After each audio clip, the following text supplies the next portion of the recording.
സുഹൃത്തുക്കൾക്ക് ഹൈഫോക്സിലേക്ക് സ്വാഗതം. ഞാൻ വർഷ. ഞാൻ ഇന്നിവിടെ എടുക്കാൻ പോകുന്ന സബ്ജക്ട് ബയോളജിയാണ്. ബയോളജി എന്ന് പറയുമ്പോൾ ഞാൻ ആദ്യം തന്നെ പറയാം, അത്ര വലിയ സിമ്പിൾ ആയിട്ടുള്ള സബ്ജക്റ്റ് ഒന്നും അല്ല. നമ്മൾ കുറച്ച് ഹാർഡ് വർക്ക് ചെയ്ത് പഠിച്ചെങ്കിൽ മാത്രമേ നമുക്ക് SSLCക്ക് A+ വാങ്ങാൻ സാധിക്കുകയുള്ളൂ. അപ്പോൾ നമുക്ക് ആദ്യം ടെക്സ്റ്റ് ബുക്കിലോട്ട് ഒന്ന് പോകാം. നമുക്ക് SSLC ടെക്സ്റ്റ് ബുക്കിൽ, അതായത് 10th സ്റ്റാൻഡേർഡിൽ നിങ്ങളുടെ ടെക്സ്റ്റ് ബുക്ക് രണ്ടായിട്ടാണ് തരംതിരിച്ചിരിക്കുന്നത്. ഫസ്റ്റ് പാർട്ടും സെക്കൻഡ് പാർട്ടും. അതിൽ ഫസ്റ്റ് പാർട്ടിൽ നമുക്ക് 4 ചാപ്റ്ററും സെക്കൻഡ് പാർട്ടിൽ 4 ചാപ്റ്ററും. അങ്ങനെ നമുക്ക് SSLCക്ക് ബയോളജിക്ക് A+ നേടണമെന്നുണ്ടെങ്കിൽ നമുക്ക് 8 ചാപ്റ്റേഴ്സാണ് കവർ ചെയ്യാനായിട്ടുള്ളത്.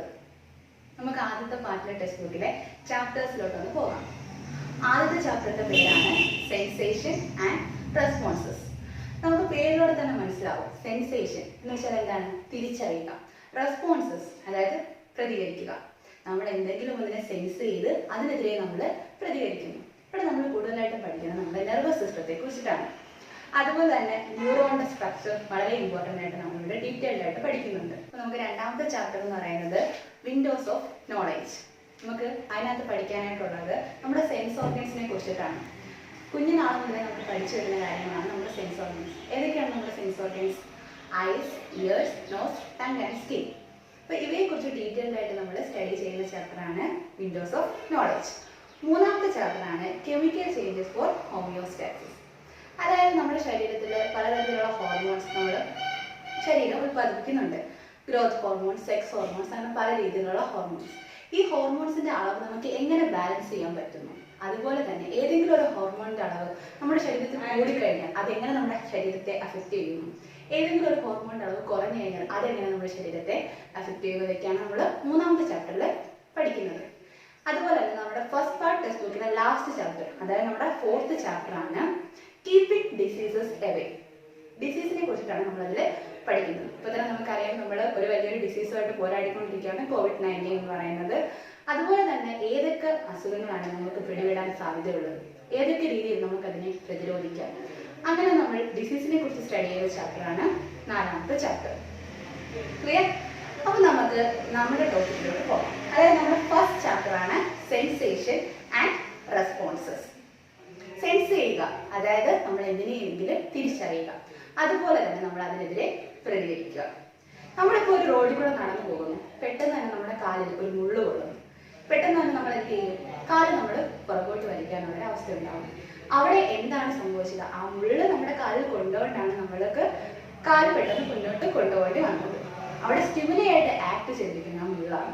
ഒരു പാത്രത്തിൽ നമ്മൾ തൊടുന്നു, ആ പാത്രത്തിൽ ചൂടുള്ളത് കൊണ്ടാണ് നമ്മൾ കൈ പിന്നിലേക്ക് കൊണ്ടുവന്നത്. കൈ പൊള്ളി, അപ്പൊ നമ്മൾ കൈ പിന്നിലേക്ക് കൊണ്ടുവന്നു. അവിടെ ചൂട് ആണ് എന്തായിട്ട് ആക്ട് ചെയ്തത്? സ്റ്റിമുലയായിട്ട് ആക്ട് ചെയ്തത്. അപ്പൊ നമ്മൾ ഫസ്റ്റ് സെൻസേഷൻ ആൻഡ് റെസ്പോൺസസുമായിട്ട് പഠിക്കണമെങ്കിൽ ആദ്യം നമ്മൾ മനസ്സിലാക്കേണ്ട ഒരു കാര്യമാണ് സ്റ്റിമുലൈ. സ്റ്റിമുലൈ അല്ലെങ്കിൽ സ്റ്റിമുലസ് എന്ന് പറയും. എന്താണ് സ്റ്റിമുലൈ എന്ന് വെച്ച് കഴിഞ്ഞാൽ the sense that Evoque response in an organism.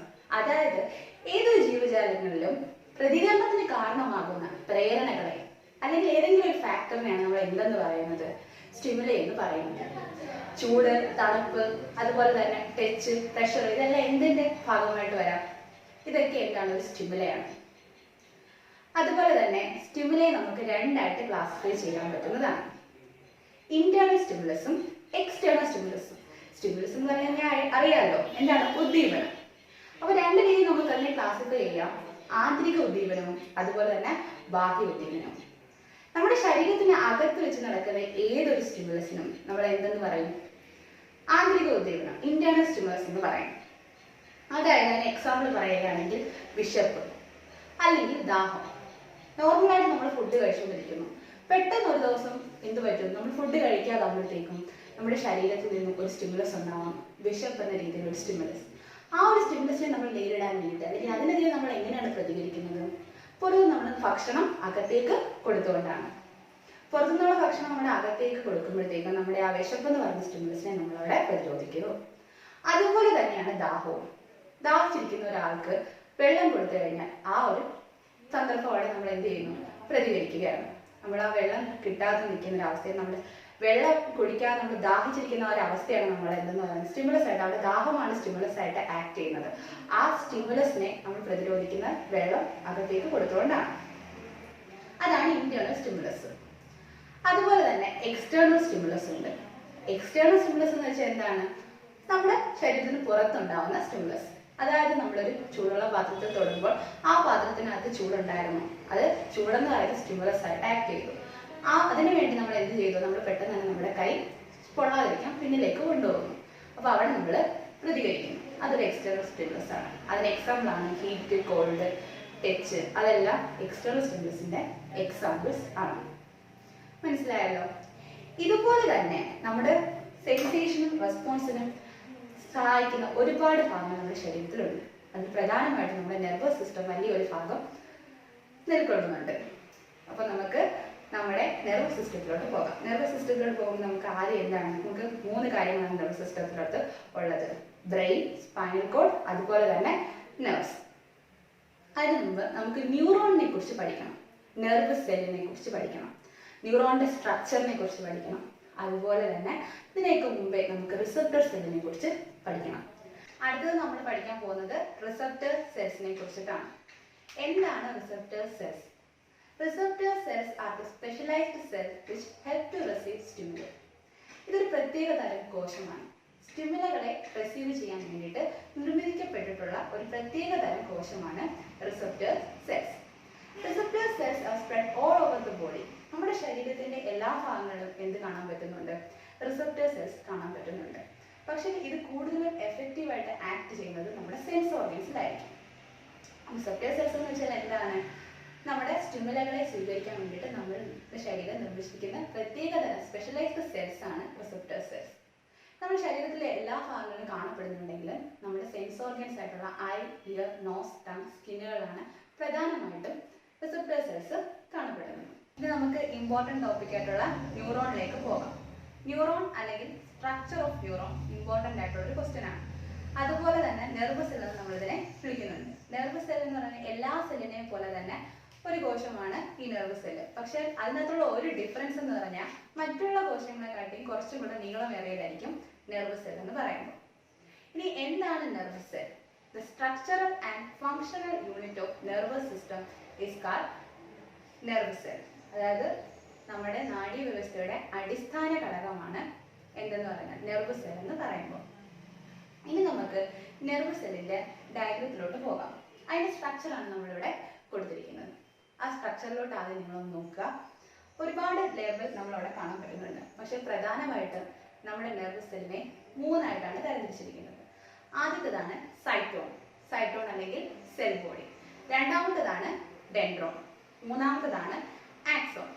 ഈ സൈറ്റോൺ, ഡെൻഡ്രോൺ, ആക്സോണെയാണ് നമ്മൾ വീണ്ടും സബ് ഡിവൈഡ് ചെയ്ത് പല രീതിയിൽ നമ്മളിവിടെ ലേബിൾ ചെയ്തിരിക്കുന്നത്. ഓക്കെ, ഇപ്പൊ നമുക്ക് നമ്മുടെ പിക്ചറിലോട്ട് പോകാം. ആദ്യത്തേതാണ് സൈറ്റോൺ. സൈറ്റോൺ എന്ന് വെച്ചാൽ എന്താണ്? നമ്മുടെ ഇവിടെ ഈ കാണുന്ന സ്റ്റാർ ഷേപ്ഡ് സ്ട്രക്ചേഴ്സ്, അതായത് അവിടെ നിന്ന് ബ്രാഞ്ചസ് അറൈസ് ചെയ്യുന്നുണ്ട്. എല്ലാ സെല്ലിനും എന്തുണ്ട്? സൈറ്റോപ്ലാസം ഉണ്ട്, ന്യൂക്ലിയസ് ഉണ്ട്. അതുപോലെ തന്നെ ഇവിടെ നമുക്ക് സൈറ്റോപ്ലാസവും ന്യൂക്ലിയസും കാണപ്പെടുന്ന ആ ഒരു റീജിയനെയാണ് എന്തെന്ന് പറയുന്നത്? നമ്മുടെ സൈറ്റോൺ അല്ലെങ്കിൽ സെൽ ബോഡി എന്ന് പറയുന്നത്. വെൽ ഡിഫൈൻഡ് ആയിട്ടുള്ള ന്യൂക്ലിയസും അതുപോലെ തന്നെ സൈറ്റോപ്ലാസവും കാണപ്പെടുന്ന ആ റീജിയനെ നമ്മൾ സൈറ്റോൺ എന്ന് വിളിക്കുന്നു. ഇനി ഈ സൈറ്റോണിൽ നിന്നും ബ്രാഞ്ചസ് എറൈസ് ചെയ്തിട്ടുണ്ട്. ആ പ്രൊജക്ഷൻസിനെയാണ്, ആ എറൈസ് ചെയ്ത പ്രൊജക്ഷൻസിനെയാണ് നമ്മൾ എന്തെന്ന് പറയുന്നത്? ഡെൻഡ്രോൺ എന്ന് പറയുന്നത്.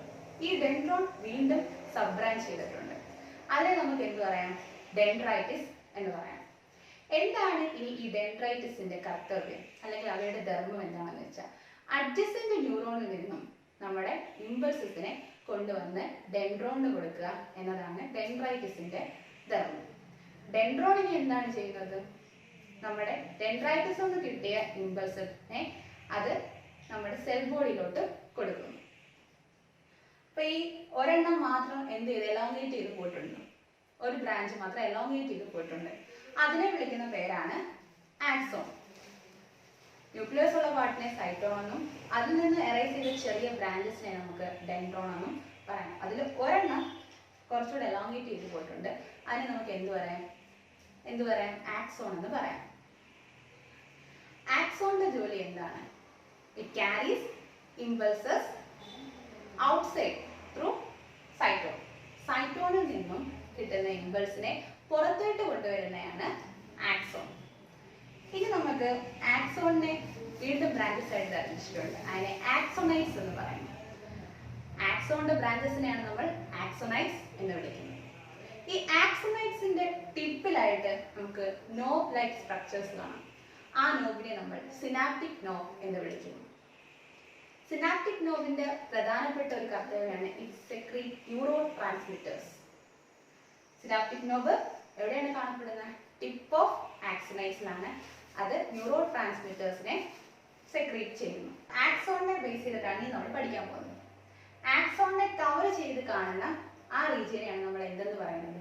മൈലിൻ ഷീത്ത് എന്ന് പറയുന്നത്, which is made up of Schwann cells. Myelin ഷീത്തിന്റെ പ്രത്യേകത എന്താണെന്ന് വെച്ചാൽ it act as an insulator ആയിട്ട് ആക്ട് ചെയ്യുന്നു. അതിന്റെ പ്രധാന ധർമ്മം നമ്മുടെ ആക്സോണിനെ കവർ ചെയ്യുക, നമ്മുടെ ആക്സോണിനെ പ്രൊട്ടക്ട് ചെയ്യുക എന്നതാണ്.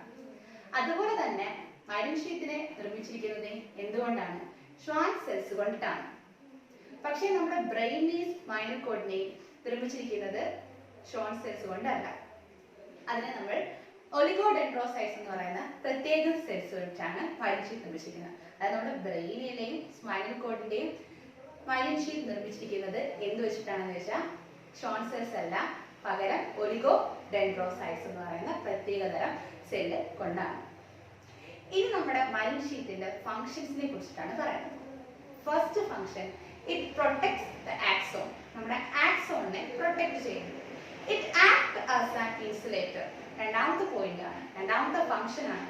It act as an insulator. അതൊരു ഇൻസുലേറ്ററിനെ പോലെ ആക്ട് ചെയ്യുന്നു. മൂന്നാമത്തെ പോയിന്റ് ആണ്, it helps to accelerate the speed of impulses.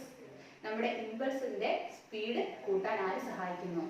Myelin sheath സഹായിക്കുന്നു. ഓക്കെ, അപ്പൊ നമ്മൾ മൂന്ന് കാര്യങ്ങൾ, മൂന്ന് പാർട്ട്, അതായത് നമ്മുടെ ന്യൂറോണിന്റെ സ്ട്രക്ചറിലെ മൂന്ന് പാർട്ടിനെ സബ്ഡിവൈഡ് ചെയ്തുകൊണ്ടാണ് ഇവിടെ ഇത്രയും നേരം സംസാരിച്ചത്. ഏകദേശം ഒരു ഐഡിയ കിട്ടിക്കാണെന്ന് വിശ്വസിക്കുന്നു.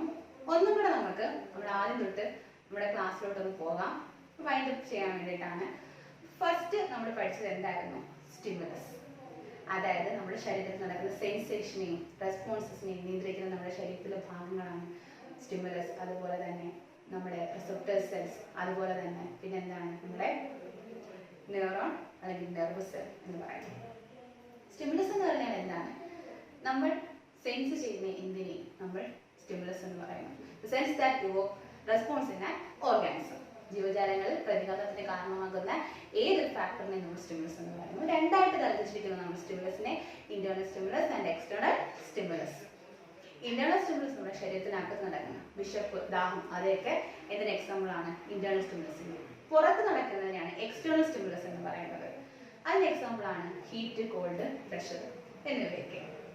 അടുത്ത നമ്മുടെ സെൻസേഷണൽ റെസ്പോൺസിനെ സഹായിക്കുന്ന നമ്മുടെ ശരീരത്തിൽ നമ്മൾ അറിഞ്ഞിരിക്കേണ്ട ഒരു ഭാഗമായിരുന്നു receptor cells. These are the specialized cells which helps to resist stimuli.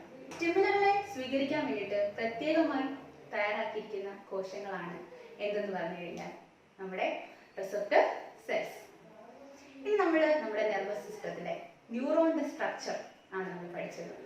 Neuron അല്ലെങ്കിൽ നെർവ് സെൽ എന്ന് പറഞ്ഞാൽ സാധാരണ നെർവസിനെ പോലെ തന്നെ ഒരു സെല്ലാണ്. പക്ഷെ എല്ലാ നെർവസ് സെൽസിനെ കാട്ടി കുറച്ചുകൂടെ നീളമേറിയതായിരിക്കും. പിന്നെ ഇനി പറയുകയാണെങ്കിൽ നമുക്ക് എന്ത് പറയാം? ന്യൂറോണിന്റെ സ്ട്രക്ചറിലോട്ട് പോകാം. ന്യൂറോണിന്റെ സ്ട്രക്ചർ എന്ന് പറയുമ്പോൾ മൂന്നായിട്ട് നമ്മൾ അതിനെ ഡിവൈഡ് ചെയ്തിട്ടുണ്ട്. Cyton, cell body, dendron and axon. Cyton എന്ന് പറഞ്ഞാൽ എവിടെ കാണുന്നതായിരിക്കും? നമ്മുടെ ആ സ്റ്റാർ ലൈക്ക് റീജിയൻ ആയിരിക്കും. അതിനകത്ത് സൈറ്റോൺ എന്ന് പറയുന്നത് സൈറ്റോപ്ലാസവും അതുപോലെ തന്നെ ന്യൂക്ലിയസും ഉൾപ്പെടുന്ന ആ റീജിയനെയാണ് നമ്മൾ എന്തെന്ന് പറയുന്നത്? സൈറ്റോൺ എന്ന് പറയുന്നത്. സൈറ്റോണിൽ നിന്നും എറൈസ് ചെയ്യുന്ന സ്മോൾ ബ്രാഞ്ചസിനെയാണ് നമ്മൾ ഡെൻഡ്രോൺ എന്ന് പറയുന്നത്. ഡെൻഡ്രോൺ വീണ്ടും സബ്ഡിവൈഡ് ചെയ്ത് ബ്രാഞ്ചസ് ആയിട്ട് മാറുന്നു. അതിന് ഡെൻഡ്രൈറ്റിസ് എന്ന് പറയുന്നു. ഡെൻഡ്രൈറ്റിസിന്റെ ഫംഗ്ഷൻ നമ്മുടെ അഡ്ജസന്റ് ന്യൂറോണിൽ നിന്നും ഇമ്പൾസിനെ ക്യാരി ചെയ്ത് ഡെൻഡ്രോണിലോട്ട് കൊടുക്കുന്നു. ഡെൻഡ്രോണിന്റെ കർത്തവ്യം എന്താണ്? ഡെൻഡ്രൈറ്റിസിൽ നിന്ന് കിട്ടുന്ന ഇമ്പൾസിനെ എങ്ങോട്ട് കൊടുക്കുന്നു? സൈറ്റോണിലോട്ട് കൊടുക്കുന്നു. ഈ സൈറ്റോണിൽ നിന്നും ഒരു ബ്രാഞ്ച് എലോങ്ങേറ്റഡ് ആയിട്ട് പോകുന്നുണ്ട്. അതിനെ നമ്മൾ എന്തെന്ന് പറയുന്നു? ആക്സോൺ എന്ന് പറയുന്നു. ആക്സോൺ വീണ്ടും ബ്രാഞ്ച് ചെയ്ത് ആക്സോണൈറ്റ് ആയിട്ട് മാറുന്നു. ആക്സോണൈറ്റിന്റെ ടിപ്പിലായിട്ട് നമുക്കൊരു എന്ത് കാണാൻ പറ്റും?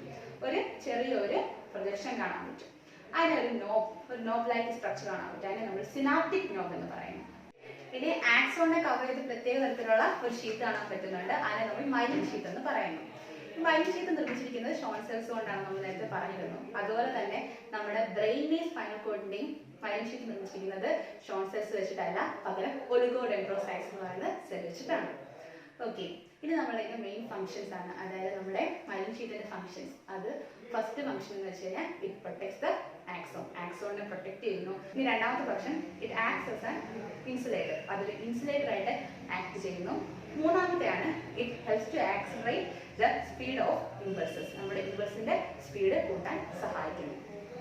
ഇത്രയാണ് നമ്മുടെ ഫസ്റ്റ് ചാപ്റ്റർ ആയിട്ടുള്ള സെൻസേഷൻ ആൻഡ് റെസ്പോൺസസ് എന്ന് പറയുന്ന ചാപ്റ്ററിന്റെ ആദ്യത്തെ മെയിൻ പാർട്ട്.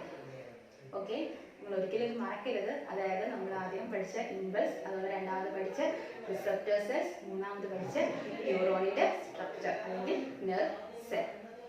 ഇമ്പോർട്ടൻ്റ് ആണ്. ഇന്ന് തന്നെ നിങ്ങൾ ഇതിന്റെ ലെക്ചർ നോട്ട് പ്രിപ്പയർ ചെയ്ത് ഇന്ന് തന്നെ പഠിക്കുക. ക്ലാസ് നിങ്ങൾക്ക് മനസ്സിലായി കാണുമെന്ന് വിശ്വസിക്കുന്നു. അതുപോലെ തന്നെ ഞങ്ങളുടെ ഈ ചാനൽ സബ്സ്ക്രൈബ് ചെയ്യുക, ലൈക്ക് ചെയ്യുക, ഷെയർ ചെയ്യുക.